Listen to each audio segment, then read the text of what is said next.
Students, آج جو ہم اسلامیات کا ٹاپک پڑھیں گے وہ ہے وحی کا آغاز۔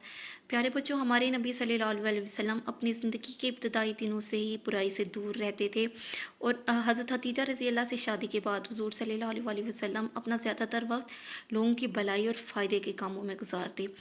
جب نبی صلی اللہ علیہ وسلم کی عمر 40 برس کو پہنچی تو حضور صلی اللہ علیہ وسلم غار حرا میں تشریف لے جاتے، اور جو مکہ کے قریب ایک غار تھا، اور وہاں پر اللہ تعالیٰ کی عبادت کرتے، اور حضور صلی اللہ علیہ وسلم پوری رات اللہ تعالیٰ کی عبادت میں مصروف رہتے تھے۔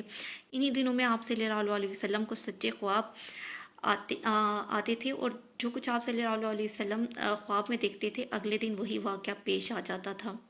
رمضان المبارک کے مہینے میں ایک رات حضور صلی اللہ علیہ وسلم عبادت میں مصروف تھے کہ حضرت جبریل علیہ السلام تشریف لائے اور آپ صلی اللہ علیہ وسلم پر وحی نازل فرمائی۔ یہ پہلی وحی تھی جو آپ صلی اللہ علیہ وسلم پر نازل ہوئی۔ یہاں پر آپ کو غار حرا نظر آ رہا ہے، یہ وہ غار ہے جہاں پر حضور صلی اللہ علیہ وسلم پر پہلی وحی نازل ہوئی تھی۔ وحی کے ذریعے اللہ تعالیٰ نے آپ صلی اللہ علیہ وسلم کو لوگوں کی طرف دعوت دینے کی ذمہ داری سونپ دی۔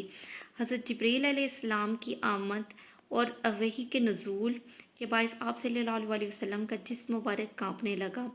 آپ صلی اللہ علیہ وسلم گھر تشریف لائے اور سارا واقعہ حضرت خدیجہ رضی اللہ کو سنا دیا۔ حضرت خدیجہ رضی اللہ نبی صلی اللہ علیہ وسلم کو اپنے چچا زاد بھائی کے پاس لے گئیں جو تورات اور زبور کے عالم تھے، تو انہوں نے بھی حضور صلی اللہ علیہ وسلم پر وحی کی تصدیق کی، اور پھر نزول وحی کے بعد آپ صلی اللہ علیہ وسلم نے تبلیغ کا آغاز شروع کر دیا اور لوگوں کو برائی کا راستہ چھوڑ کر اللہ تعالیٰ کا راستہ، اللہ تعالیٰ کے احکامات پر عمل کرنے کا راستہ اپنانے کا حکم دیا۔ امید ہے آپ لوگوں کو یہ چیپٹر سمجھ آیا ہوگا۔ اللہ حافظ، فی امان اللہ۔